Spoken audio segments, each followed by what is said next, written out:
Joe of the Chalet School by Eleanor M. Brent Dreyer. Chapter 1. The Three.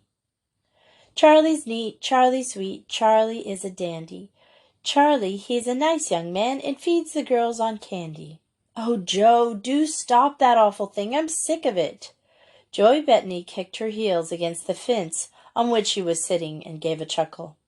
I think it's jolly nice. Well, I don't, and I just wish you'd stop it, retorted Grizel Cochran, frowning. Poor old thing, you are in a bad way, laughed Joey, teasing. I just wish term would begin, and the others come back, declared Grizel. She looked round at the lake beside which she was standing, ringed in by big mountains, with long, narrow valley stretching away to the west and water meadows at its southern extremity. The Tarnsees in the North Troll is surely one of the loveliest places in the world, an ideal spot for such a school as the Chalet School. Here Joey Bettany's sister, Madge, had established herself at the end of the previous April, beginning with 9 pupils, Joey, Grizel, Simone, niece of the French lady who had joined in the enterprise, and 6 Troline girls who came from the summer chalets which have grown up round the lake, and ending the first term with just twice that number. The new term would begin in 10 days' time. Meanwhile, Joey Grizel and 1 other pupil, Juliet Cochran, an orphan, and the ward of Miss Bettany, were finding time hung rather heavy on their hands. They missed their other friends, especially Grizel, who was a gregarious little soul, and unlike the other 2, had no resources of her own. Grizel was an active, tomboyish person who was happiest when she was rushing about, climbing the steep mountain paths, or rowing over the blue lake in one of the clumsy but serviceable boats which were kept there, largely for the use of the many tourists who came there during the summer months. To make matters worse, Miss Maynard, the mathematics mistress, had brought back for Joey a copy of the Appalachian Nursery songbook, and Joey had sung them in season and out of season, till even the donor of the gift was beginning to regret that she had ever brought it. Grizel was not musical. Herr Anserl, the music master, who came every week to the chalet from Sparts, declared that she had as much soul as a machine and played like one, and before many days were over she hated those nursery songs, a fact of which naughty Joe was not slow to take advantage. Now the songstress swung herself down from her precarious position on the top of the fence that divided the Brasseau, the little village where the Chalet School was, from the rough pathway that leads round the lake to Gieslam, the next hamlet, and demanded brusquely, "What are you so grumpy about?" "It's all so slow," returned Grizel. "You and Juliet are always reading. Unless you're reading and she's working. I wish we could have an expedition somewhere." "Perhaps we can," Joey considered for a moment. "Where do you want to go?" "Do you think Miss Bettany would take us into Innsbruck the next time she goes? If we wrote to the Marnsees, they might meet us. Gisela said in her last letter that she and Maria would be staying there until term began." "That's rather an idea. I'd love to see Gisela again. I think she's a splendid girl."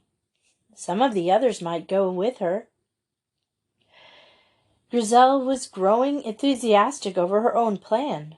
"Wouldn't it be lovely if we could all meet and do something together?" "Splendifericious!" Joey gave a little leap into the air.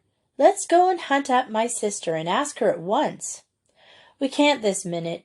She's gone down to the Sparts to see Herr Anserl about the new people and to buy more china." "How do you know?" demanded Joey, her face falling. "I went as far as the top of the mountain path with her and Miss Maynard. Never mind. Let's go as far as the Sparts and see the train come in. We can get some apples from the old grate, too." "All right," agreed Joey, "but it's no fun meeting the trains now. Everyone's going away, not coming." It does seem lonely, now all the visitors are going, sighed Grizel. Joey glanced at her.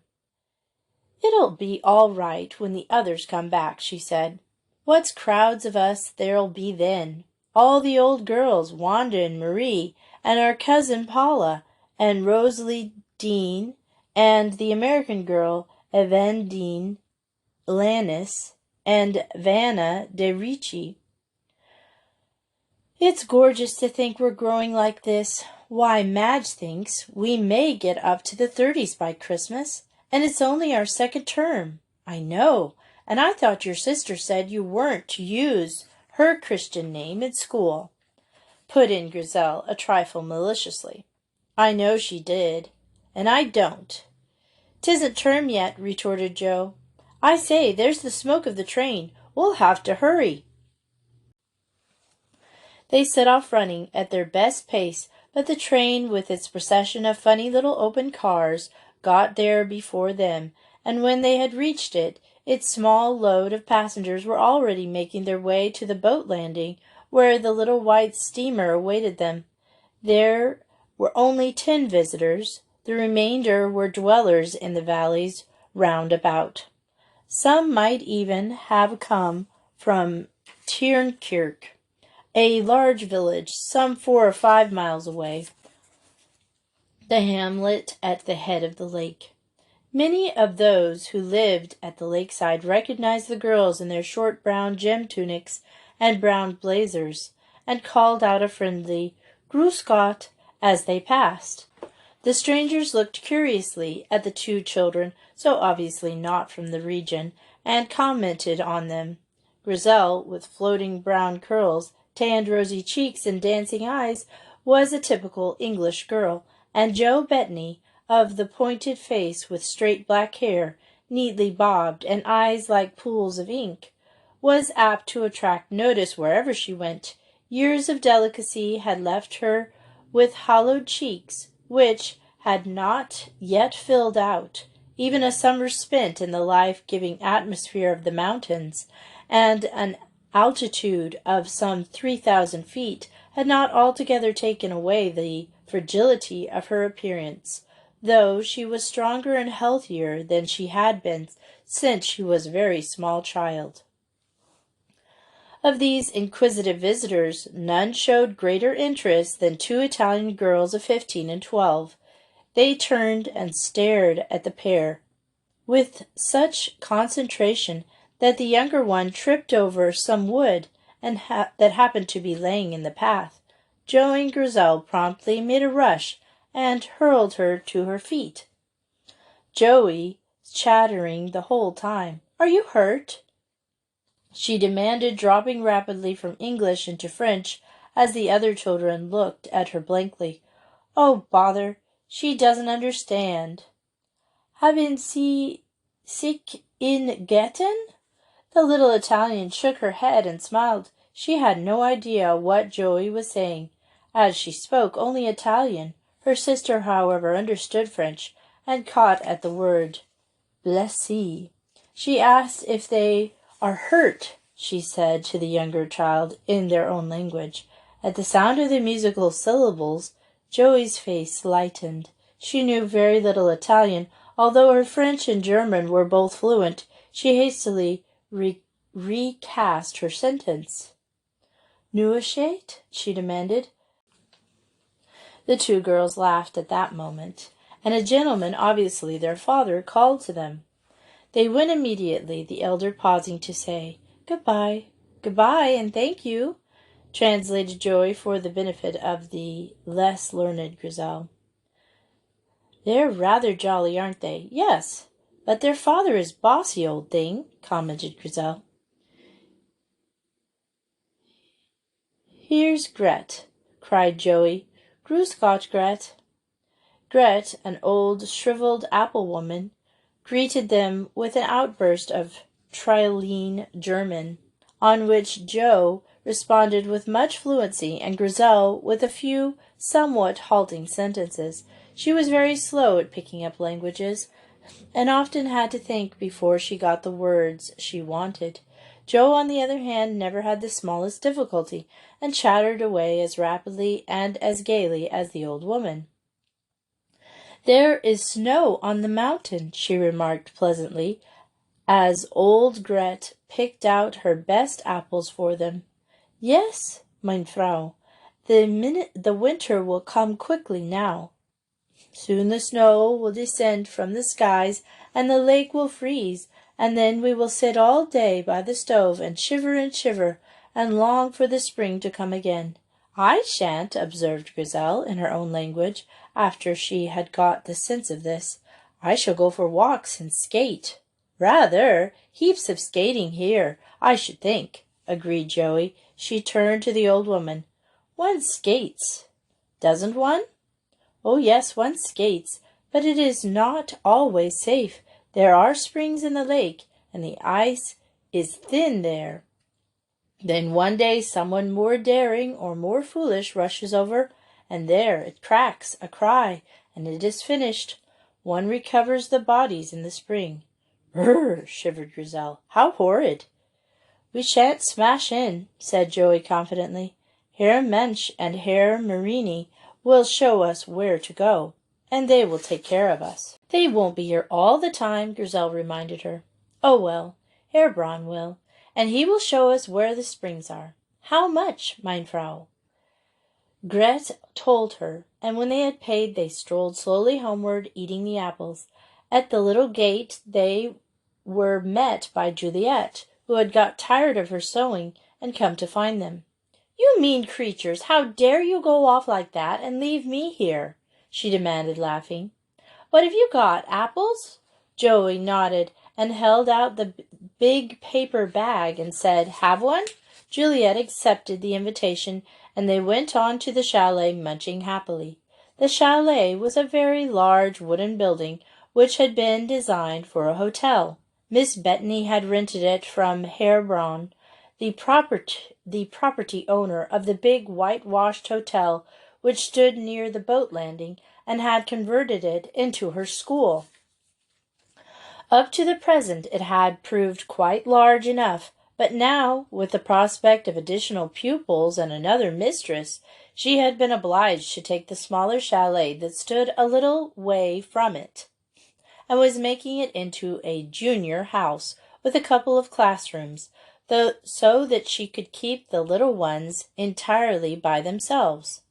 There had been 6 of them in the previous term, and now their numbers were to be enlarged by 4, and the young head-mistress had decided to let the babies have their own department this term. "Won't they be thrilled?" said Joey, nodding her head towards this building. "They certainly will," laughed Grizel. "Hi-ho, I shall be glad when we start school again. I'm longing to see the others." "So am I," said Joey. "I say, I'm hungry. Let's go and see if Mittigensen is ready." They all went in to find Marie and headed for the domestic staff waiting them in the Speisel with bowls of delicious soup, which as she only knew the secret of making. "I'm glad of a hot lunch," said Joey. "It's cold today." "No wonder. There's snow on the mountains," returned Juliet. 2 new girls came on the train, Joey remarked. Presently, as she laid down her spoon, "Italians, and they can't speak a word of French or German," supplemented Grizel, "and the little one didn't seem to find French either." "How do you know?" asked Juliet. "Oh, the little one fell down, and we helped her up, and Jo asked her if she were hurt. She looked rather silly, and Jo tried her German, and then the older one spoke to her in Italian, so of course we knew they were Italians." "Surely it's awfully late for visitors. There are only the Kronprinz Karl and the post open. I wonder why they've come." "They didn't say, and we didn't ask them. Their father called them away. They've got jolly names, Luigia and Bianca." "Perhaps they're new pupils," suggested Joey, as she turned her attention to the Kabelspratzen Maria had just placed in front of her. "Perhaps they aren't. I think they're just tourists come up for a few days, was Grizel's answer to them. I wonder why it is that things always taste so nice here. I used to loathe veal at home. Something to do with the cooking, said Juliet wisely. Marie's a jolly good cook. Sehr gut, Maria. This last to Maria, who stood watching them with a smile on her pleasant face. Maria nodded, well pleased. She liked all the girls at the chalet and adored Miss Bettany, who was such a kind mistress and took such an interest in her younger brothers and sisters. It was worth while working one's hardest for anyone so good, thought Maria. What made it seem better was the fact that Madame also made the girls speak politely to her always, and they followed the head mistress's example and were interested as well as polite. Maria's conversation sometimes made her less fortunate friends quite green with envy. When Mittagensen was over, the three girls made their way to the railway once more.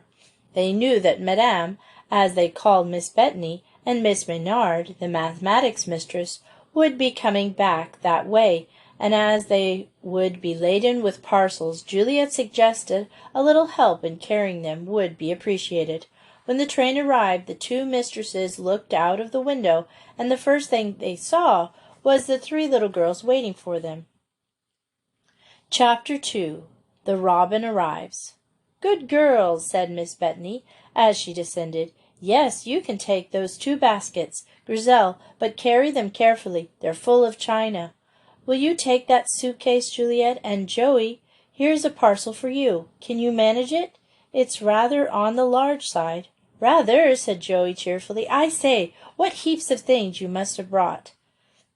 Is there much more? Miss Bettany smiled rather strangely. Only 2 suitcases, and I'll manage those. Miss Maynard is going back to Sparts, and then she's going on to Innsbruck, so we must do without her. The 3 gasped. Miss Maynard going to Innsbruck now? Their head mistress knew what was in their minds, but she said nothing, through her dark eyes twinkling with fun. She sent Joey across the little ticket office to buy the new ticket for Miss Maynard, and stood with them until the train had vanished round a curve. Then she bade them pick up her burdens and come home. But, what's the joke? Demanded Joey as they set out. Why have you got all these things? What is Miss Maynard going back to Innsbruck for? What's it all about? Why, stop, Joey, cried her sister with laughing protest. Let me answer those questions before you ask any more. Now, let me see. There's no joke at all, not the faintest shadow of one. We've got all these things because they had to be brought up, and we guessed that you would meet us. As to why Miss Maynard has gone to Innsbruck, and what it's all about, that is a story which can wait until we get home. It's rather a long one, and I'm too chilly to tell stories just now. It's much warmer in the valley than it is up here. Joey said, Won't you really tell us anything? Not until we're at home, said Miss Bettany decidedly. Tell me what you've been doing instead. Oh, just the usual things. We went down to meet the last train, and there were 2 Italian girls on it, began Grizel. I thought they looked awfully jolly. Miss Bettany nodded. Yes, I saw them in Sparts. Did Marie give you a good lunch?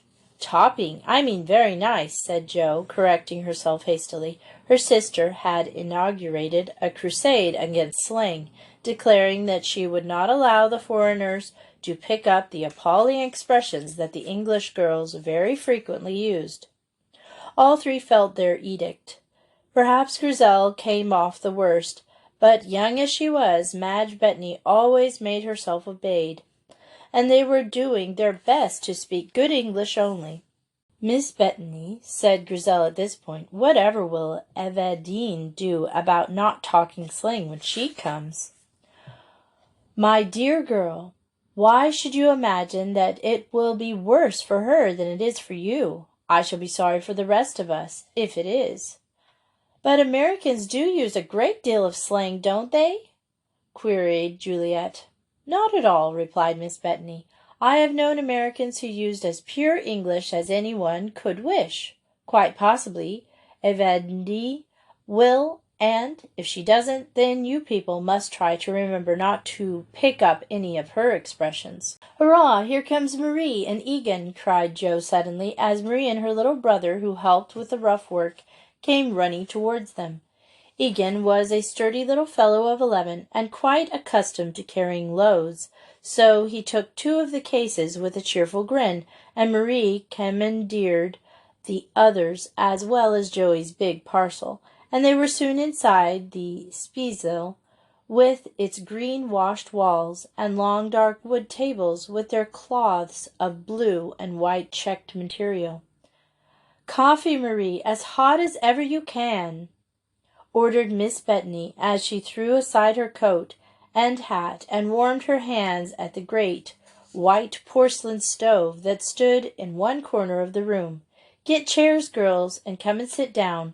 I know you're all aching to hear my story." "Aching? I shall expire from sheer curiosity if I don't hear soon," Joan declared, as she hauled up a couple of wooden stools for herself and her sister and collapsed on one of them. Madge laughed.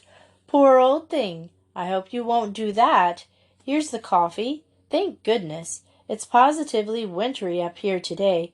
Just look at that lake."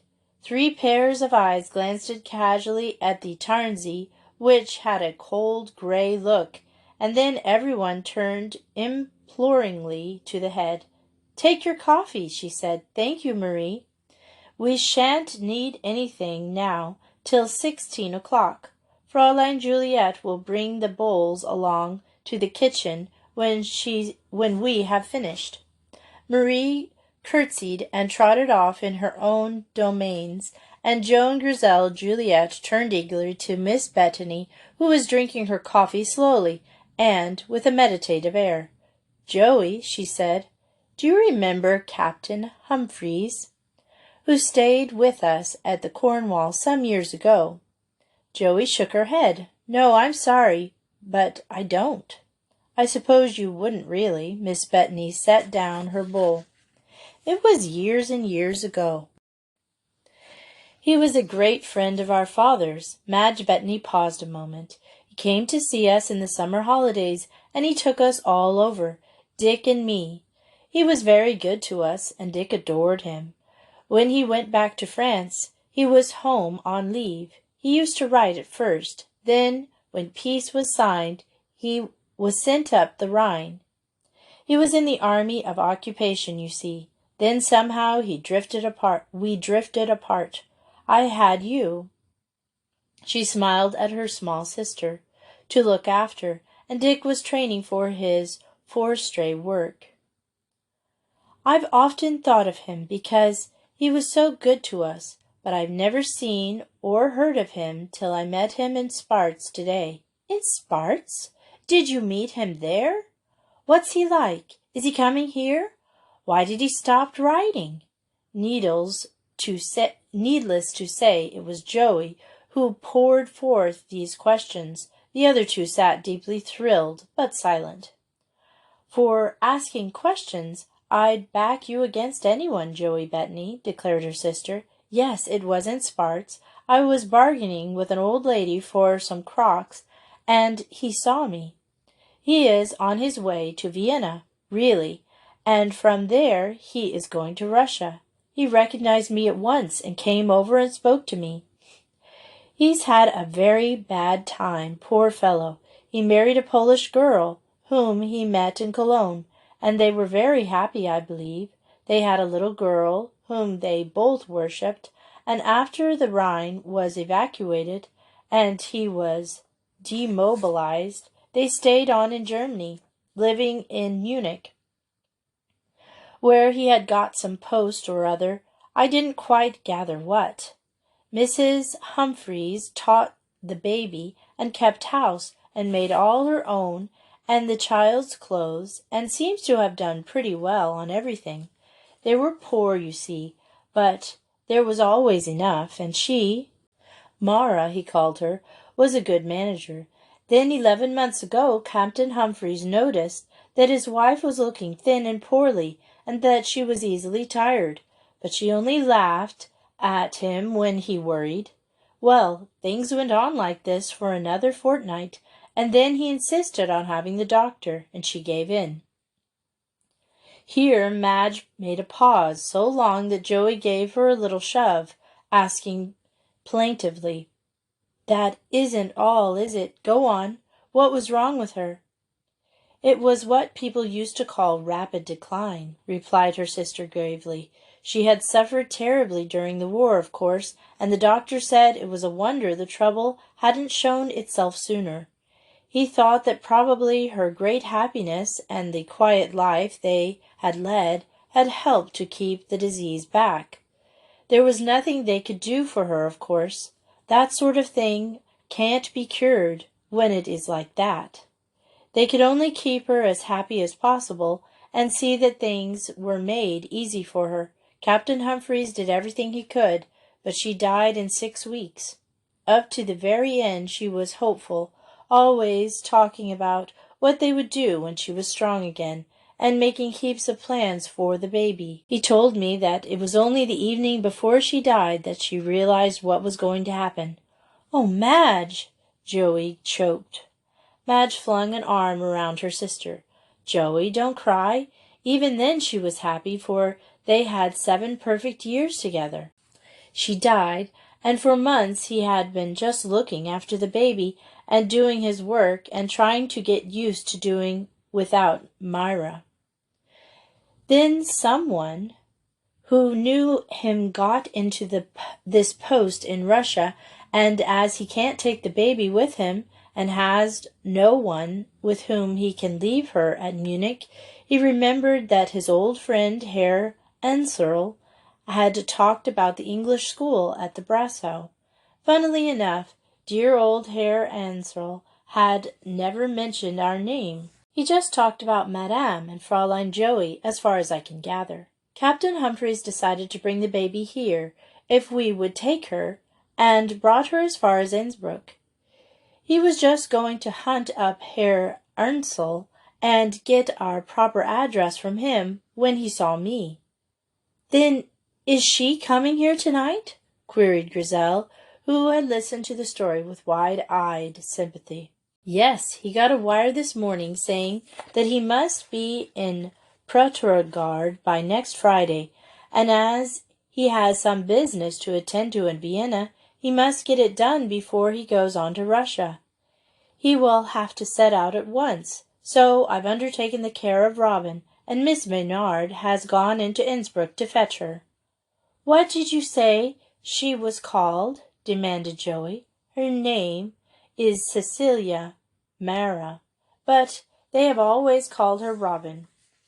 "How old is she, madame?" asked Juliet. "Just 6. "He says she's happy little soul and accustomed to living with older people, so we shan't find her too much of a baby. I have told you 3 her story because I want you to be very kind to her. Captain Humphreys will be away for at least a year, so she will have to spend all her holidays with us, and this will have to be her home." "Where will she sleep?" Grizel wanted to know. "In your dormitory for the present. In term time she will be with the other little ones, over at Le Petit Chalet, of course." "What time is she coming?" asked Joey. "They will be here by the 18 o'clock boat, I expect," replied Madge. "And that reminds me, I must go and see about having her bed made properly. Joey, it's your turn to help coming." "Rather." Joey jumped up and followed her sister out of the room, leaving the other 2 alone together. There was a little silence, and Grizel spoke. "Isn't it weird how everyone seems to come to Madame for help?" Juliet shook her head. "I don't think so. She's the sort of person people do come to. She's a dear, and I adore her." "Oh, so do I," agreed Grizel. Juliet opened her book, and then there was silence, which remained unbroken until Marie brought the coffee and to the kitchen, and the two Bettany joined them. After that they got into their coats and rushed wildly to the boat landing, for the steamer was already stopping at the Bracco on the other side of the lake. From the window of the Crown Prince Karl, the two little Italians of the afternoon watched them go racing past, envied them. Neither Joey nor Grizel remembered them. Miss Bettany's story had driven away everything else out of their minds. They were literally dancing with excitement as the boat neared the landing place, and they saw Miss Maynard with a bundle in her arms standing at the side. Madge met her as she came off the boat. "Asleep?" she queried in a low tone. "Yes, poor little dear. She's tired out with the travelling and the goodbyes," replied Miss Maynard in the same key. "Here's Fritzie with the little trunk." "Danke, Sir Fritzie." "The girls can take that between them," said Miss Bettany. "Give the baby to me. Your arms must be aching by this time, if you've carried her the whole way." "She was so upset at parting from her father," explained Miss Maynard as she gave up her burden. "Hullo, you people, can you manage that trunk?" "Oh, rather, but we must see Robin." "Please let us see Robin, madame. Just turn back a tiny bit of the rug and let us see her, please do." The three exclamations came simultaneously. Miss Bettany shook her head. "You must wait till we get indoors. I don't want her to be out in this awful wind any longer than can be helped. Remember, she is not accustomed to it as you are. She is not very strong." They hurried back to the chalet in the warm speisel. Miss Bettany sat down and carefully drew back the rug to which Robin had been wrapped. The girls pressed toward her eagerly. Such a lovely baby face, with curly black hair clustering over the small head, and long black lashes resting on the rosy cheeks, which were tear-stained. She was fast asleep, so fast that the two mistresses were able to undress her and put her to bed, all without waking her, and the up-curling lashes never even fluttered. They switched on the night-light to which she was accustomed, and they crept out of the room and ran downstairs to join the others. Robin had arrived.